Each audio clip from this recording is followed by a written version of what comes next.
Hello, my name is John Rose, and in this video I'd like to take a closer look at our body odor. Why do we stink? Is it natural to have offensive body odor? Or is body odor just another one of those warning signs, an indicator telling us that something is wrong? So if we smell bad or look bad or think bad or feel bad or act bad, those are all indicators telling us that something might be wrong. So if we have body odor, should we be concerned? Should we continue to do the medical approach and treat the symptom? Cover up the body odor. Let's wear a lot of cologne. Let's use antiperspirant, deodorant, mouthwash. Are we going to continue to go that route, or do we want to try to figure out, well, why do we have this odor? What could be causing most of our odor? And it turns out that the cause to most of the odor in our body has to do with what I've been talking about, especially in my last few videos, when Victor Hugo referred to what I'm talking about as a serpent that lives within us. So we smell bad because the serpent smells bad. What is the serpent? It's the fecal matter in our colon that we're taking too long to process. Most of us have 12 to 15 meals that are backed up into our intestines, and it's putrefying, it's fermenting, it's what makes us smell bad. Why is it when we go to the bathroom, that smells horrible? Why is it when we pass gas, it smells horrible? Why is it that when you do the first of my three-step process, where you stop eating anything solid, and you drink all these juices, and you start flushing this stuff out, and you smell, and you go, maybe that's why I was smelling bad. It smells pretty bad. And then the next thing you know, within a very short period of time, you don't smell as bad either. So there's a reason why there's a connection between how we smell and look and feel and think and act, because we've got a serpent that lives inside of us. It stinks, and now you stink because you got it in you. So if you stink, what does that mean? It means you're part of the problem. You're not part of the solution. You got to poop that serpent out of you, my friends. You got to eat in a way that doesn't create it. And the only way to do that is to not alter your food. Eat it the way it was meant to be eaten. When you do, that is all out of you in one day. You don't have any type of remains of what could be a serpent. And most importantly, it isn't made up of dead animal carcass that's rotten and smelling. If you don't believe what I'm saying, do an experiment. Take a hunk of steak of meat and put it on the counter in your kitchen. Set the thermostat to 98.6, seal everything up, take off for 3 days and come back. Now you tell me if you think your place is going to stink. Why do we stink? We've got a rotten cesspool inside of us that affects every aspect of our lives. And most of it has been there for so long, and then if we accumulate any of it, it's such a gradual process that it's not that noticeable, but when you get rid of it, it's so exciting. I am telling you, my friends, when I did this, I could not believe how exciting it was, because getting rid of stuff that I'm talking about right now is the best feeling in the world. You have no idea how much you might have and how it's affecting everything. You really can't appreciate it until you get rid of it and you go, man, I can tell there's a difference. My God, there's a huge difference. So what do? Do you think I'm making this up, or do you test an idea as time has come? Go down to the description box. You'll see the first step. Better yet, you'll see an interview with Dr. Roba. Listen to the Dr. Roba interview and listen to this man on day 21 and all the great things that happened to him and how that's spreading with everybody he knows. Indeed, there is an idea whose time has come, and it's to spread this message to everybody you know. You got a serpent inside you that stinks, and if you stink, you're part of the problem. Pure and simple. There's a simple test everyone on this planet can take to figure out if they're part of the solution or part of the problem. If you stink, that's not natural. You've got something inside you that's rotten. Take too long to get out of you. So what's the best way to deal with body odor on your own? Make sure you eat food with the right bowel transit time. I did a video specifically on this. Look down below in the description box. This is one of the things they don't teach our so-called experts. They don't study the elimination cycle to our food. They don't realize that this food's taking too long and creating a cesspool that seeps back into the body, the odor, the smell, the waste. It plugs up everything. It can stretch out, can even paralyze people. When the colon gets bigger and bigger and bigger, it can push things out and cause all sorts of pain. Many people say death begins in the colon, and the reason is because this is a major channel of elimination. We can't let it get plugged up. And even though you can go have a colonoscopy, they'll give you something to get rid of the serpent that's really getting us in trouble, the freshly made serpent that's only 3 or 4 days old, that's got a lot of stuff that can be absorbed into our body. Remember, the longer things are in our colon, the more all the bad stuff's been taken out of it, just like more mercury is taken out of our teeth. So after 20 years, you may not have any more mercury in your teeth. So it's that relatively fresh stuff in our colon that gets us in trouble, and they conveniently get rid of that so that that's not part of the exam. You got to understand the role that serpent plays in society. Why it represents evil, because it pollutes our blood. There's a mind-colon connection. If the colon's not happy, if the colon is tight, so is the mind, and vice versa. So we have to understand how that what we're doing that makes us smell bad is also the same thing that can make us look bad and also think bad and act bad and feel bad. There's a connection between everything, and it all starts by not eating the right food. That's why we got to stop eating the wrong food. That's the basis behind my 3-step process. I'm trying to get enough people to just correct these 5 main mistakes on a temporary basis so we can see what we're missing. And then once we do, then we can be in a better position to evaluate, do I want to eat in a way that's going to put that stuff back in me and I got to keep getting it out? You see, that's what happened to me. I wasn't able to be perfect when I first learned how to do this. And then when I learned how to juice fast and clean out my system, I had no problems as long as I ate the right food, but if I ate the wrong food, it plugged me up. Had to go back on another fast to get rid of it. I was forced to not eat the wrong food because I had damaged my colon. So I can really relate to all the athletes out there that have trained very hard and had to eat a lot of food to maintain that activity and what it's done to the system. I work with you guys all the time. And I can relate because the same thing happened to me. I damaged my colon. I could not eat the wrong food without it plugging up those areas that were damaged. So when you guys do this program, you really want to scrutinize what comes out of you. When you have come out of you what came out of me, I knew exactly what it was because it looked just like the pictures I saw of what this condition looked like. And I had diverticulosis. Had about 100 blowouts on my colon wall because I was eating 5,000 to 6,000 calories a day. It wasn't food that had the right bowel transit time. I damaged my system, so most of us are not eating food that has the right bowel transit time. If it's taking too long, it backs up, there's too much in there, and now it stinks, and that's why we stink. So a very simple solution for body odor, a very simple solution for skin conditions. There's a very simple solution for virtually 99% of the illnesses and ill behaviors that we've created systems to solve, when not one of them will ever be able to solve the problem and will actually be one of, if not the #1 impediment to solving our problems, because these societies are like entities and they don't want to die. And the entity has like 1,000 employees, so we can't let the entity die. These 1,000 people depend on it. But wait a minute, this entity is keeping people from learning the truth about how to live so that we wouldn't need this system.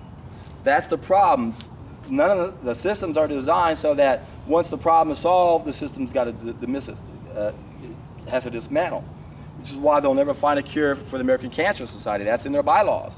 As soon as we find a cure, we don't need to be around anymore. But wait a second, what does that do to our organization? So this is part of the problem that happens to us when we create systems to solve problems that only we can solve. That's why the solution is always going to be a bottom-up solution. We can't change the system because the system is made up of us. We got to change everything that's part of the system. As I mentioned before, everything's like a bell-shaped curve, We have extremes on both ends, and people always go, well, wait a second, your way of eating can't be all that great. What you're saying is wrong, can't be all that wrong, because look at these people over here, they're the best in society. Look at these saints over here eating what you say causes all this bad stuff, and look at them, look at them, look at them. And then I say, okay, fine, but let's take a look at the other edge of the bell, on the other side. And now we have the psychopaths, and guess what? They're the ones controlling everything. So it'd be nice if the saints had enough gumption to figure out how to defeat these psychopaths, but that's not the solution. The solution is for the bell to defeat the psychopaths. The bell has to change itself. We got to change the bell. If our ship is heading in the wrong direction, the only way to change the direction of the ship is to actually change the ship itself. If that's what we are, if that's what we if we represent the ship, it doesn't do any good to have rudders and trim tabs unless they're pointing the ship to a place where the ship itself changes. That's the only way we can keep from hitting into icebergs. All these people realize that there is part of a problem, but then they always say, well, we don't want to go this way because we're going to hit an iceberg, we should go this way. Well, in almost every case, these people are headed for an iceberg also. And it's because it's always going to be a downstream solution. And the ultimate solution for what I'm talking about, even something as simple as why do we stink, is to go upstream. Find out how we're falling into this river of skunk juice. In fact, I've always thought that would be an adequate explanation on why we stink. If I could get, let's say, a big glass jar, I don't know, a quart, a gallon, I don't know, of skunk juice, and drank that, would I smell bad? Would my body somehow be able to keep that smell inside, or would that odor reek everywhere, and for how long? Well, we all know we can put garlic in our shoes, and within a short period of time our breath smells of garlic. So obviously if we were to drink some skunk oil, we would smell like a skunk for some time if we survived the procedure. So it's not hard to imagine that this cesspool inside of us that Jesus referred to in the Dead Sea Scrolls as Beelzebub. I'll never forget when I read that little book, and I was on day 64 of what was my 7th juice fast. And the book said, you'll see with your own eyes and smell with your own nose all the evil smelling things of Satan that are inside you, coming out of you, tormenting you with all manners of pain. And I thought, how did they know I was documenting everything? I could see it and smell it. It's horrible, yes. But Jesus said, actually he made 17 references in this version, and about these oozing streams of decay inside of our bowels. And when he said, fast till you get rid of Beelzebub and you'll never see disease. And I said, well, what is Beelzebub? So you look it up in the dictionary, and it's the devil, Satan, the chief devil, Satan. And then you look it up in the King James Version of a Bible, and the definition of Beelzebub is Lord of the Dunghill. I go, well, now that's an interesting description for what this is. We got a demon inside of us that's like a serpent. It's a bunch of old, nasty fecal matter that's got all sorts of bad bacteria that was never meant to be put into our body, and it can contribute to a lot of psychological problems. In fact, I've talked about this before, about how a Russian scientist killed 65% of the people, out of 10,000 people who had schizophrenia, by putting them on a water fast, and they got rid of these bowel toxins. They had too much 6-hydroxyskadal. They had 5 times 6-hydroxyskadal in their urine. So, and what was interesting about these people is after they fasted and got rid of that problem, the only ones that had a reoccurrence were the ones that went back to the animal products that created these bowel toxins in our body. So this is why we stink. This is why we have so many problems. We have a cesspool inside of us that's been known as a serpent by Victor Hugo, and Beelzebub by Jesus in the Dead Sea Scrolls. And I think they're trying to tell us something. In fact, I like to put pieces of puzzles together. And I remember how the Israelites talked about taking their waste matter and setting it outside their city. And they set it on fire, and they said that fire never stops burning. And they had a name for it. They call it Gehenna. And then, of course, you've got what Jesus is saying. You've got a demon inside you. Now it's Beelzebub. So are they really trying to warn us that we've got, that hell is all this fecal matter And then the demon, and then the waste matter that's inside of us is like a demon that torments us with all manners of pain. And I thought it was really interesting when they said to Jesus, "Oh, Master, thanks for telling us how to destroy the demon that's inside us, but what do we do to make sure the demon doesn't come back?" And that's when he said, "Thou shalt not kill. Don't kill man, nor beast, nor the food that goes into your mouth. For if you eat living food, the same will quicken you. But if you kill your food, the dead food will kill you also. For only life comes from life, and death from death." And I paraphrase that slightly, but still I think that's a powerful message. We are eating our way to hell.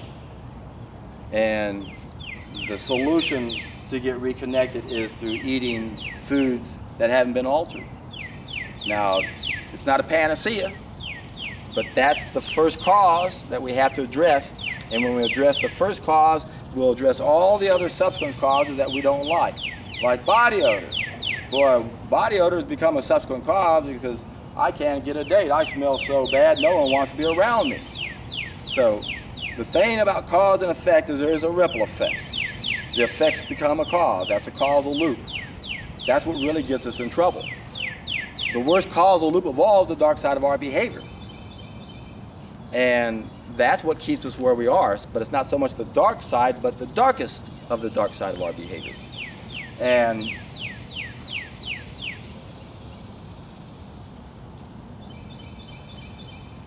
I know I don't know if I want to keep going here. I know I continue on this on almost every video because I know how important this piece of the puzzle plays.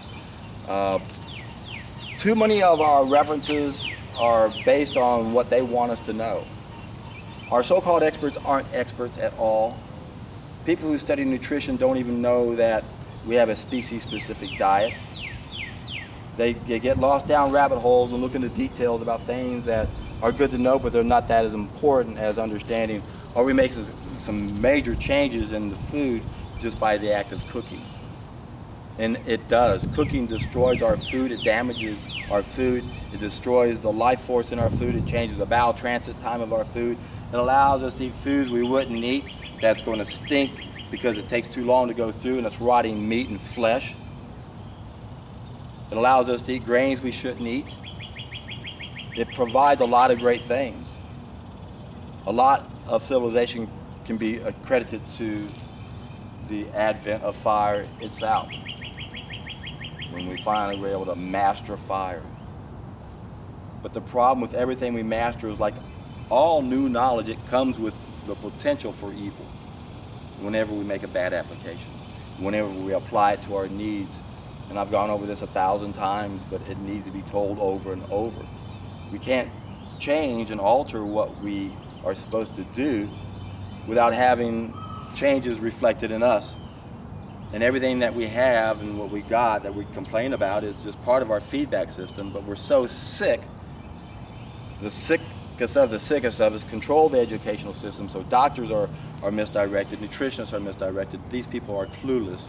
Neither one of them know the true cause of disease, neither one of them know what our true diet is, and neither one of these are experts in either one of the fields, so you can go the direction the powers that be want us to go and get their credentials and get both highest credentials in both fields, and you'll be just as incompetent as you were before you went into it, if not more incompetent.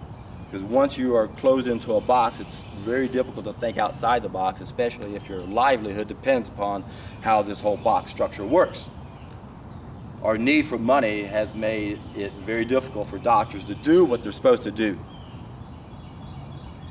They have to be in a huge state of denial all their life to be able to not realize what they're doing is wrong. And some of them do a great job of it, and they'll swear that I must be evil, even entertaining the idea that they're not doing a good job. Think about it. If you're 80 years old and you just retired, or you've been retired for 10 years, do you want some little whippersnapper like me come along and say, hey Pops, you know, I can take a little 7-year-old kid and in 10 minutes teach them more about how to avoid what you're going to do to them the rest of their life, or what you had done to all these other people. And you think they want to entertain that idea? That they spent their whole life doing something that was harmful, when they thought they were actually doing something good. You can see how reluctant anyone would be. I don't think I could embrace that myself if I had devoted my lifelong effort to doing that. I think it'd be very, very difficult to actually face and consider.